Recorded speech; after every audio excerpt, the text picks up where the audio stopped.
Hey guys, and welcome back to the channel. So I've done quite a bit of work to the car, as you can see, all the sanding and everything.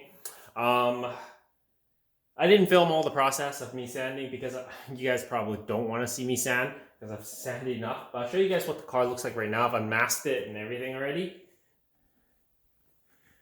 So yeah, the hood looks kind of weird, but everything is smooth. I've sanded it all down with 600 grit. There's all these little gritty pieces that I still need to clean up off of it. But yeah, I've sanded out most of the, I guess, the drips. This is like nice and smooth and flush. You could still kind of feel it, but I think it's because it's imprinted itself into the paint. But for the most part, everything is smooth. I think I got out this side, but you can kind of feel a little imprint in the paint. As well as this one here, this is all sanded down. This is what the roof looks like now. It's all smooth. Still needs another coat of primer. But for the most part, everything that is covered is sealed up really well. I guess I had to wait a couple days for it to cure and stuff like that. And all the stuff over here as well. There's the doors and everything. And this piece, there's a little bit of a dingy right here on this one. I'm not going to worry about that because when I do a build primer on it, that should cover it. But yeah, the bodywork here, it does, you can't see it anymore. Same with on this side, everything looks good. It's all smoothed out. I really should have sprayed into this middle part too for the transition, but it's okay.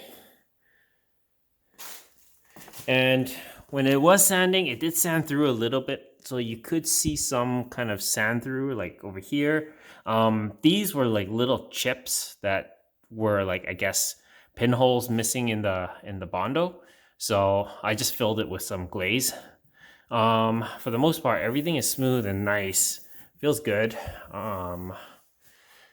But it definitely needs another coat because, you know, there's little things like these chippies here that need to be primered. Obviously, this still needs to be primered. Little bits here and there, but for the most part, I think I've done a pretty good job on the repair. So even on this side here, this is the this side here, this is where the new piece that I welded in. And it's nice and smooth now. So today I'm actually going to be seam sealing everything because it is pretty much good enough to seam seal. So I'm going to be putting some seam seal on the back and filling up any gaps there are in here. As well as seam sealing all the way in here. All these little gaps and just touching up all the way around here.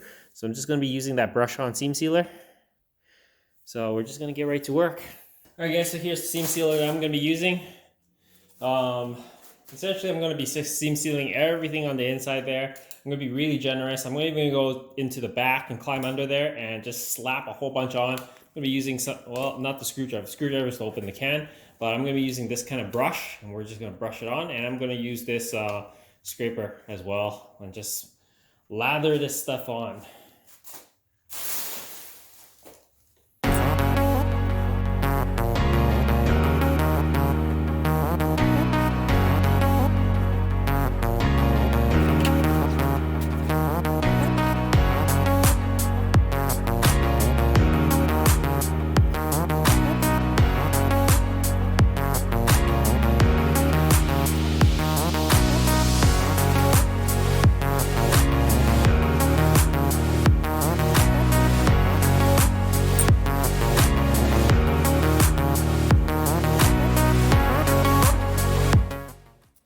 Alright guys, so here's the seam sealer. It's all applied.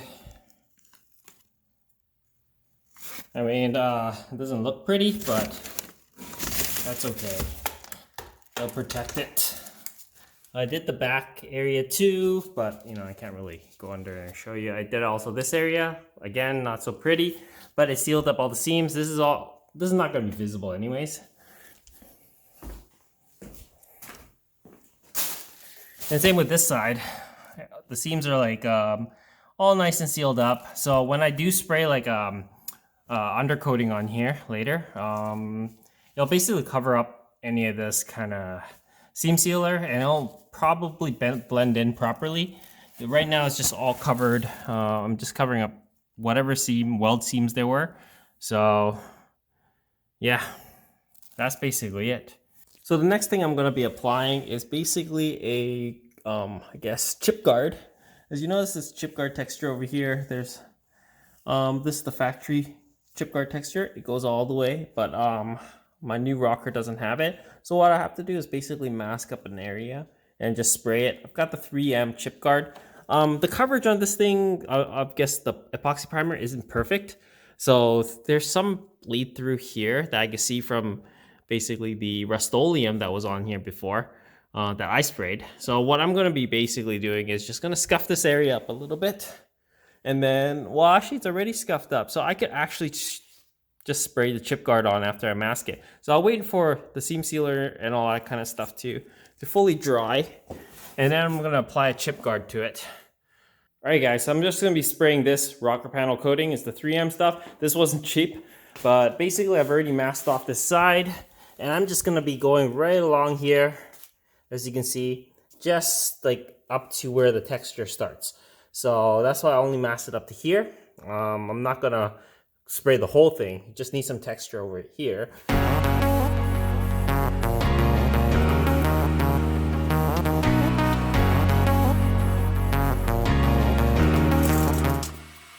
Alright guys, this is the chip guard all complete. I've already unmasked it, leaving this nice straight line. So all I have to do is just basically scuff it a little bit and I could primer and paint over it. But that's it guys, it left a nice OE finish. But this basically covers off this video. If you haven't already, please comment, like, and subscribe, and share my videos. As always guys, I'll see you in the next one. Cheers.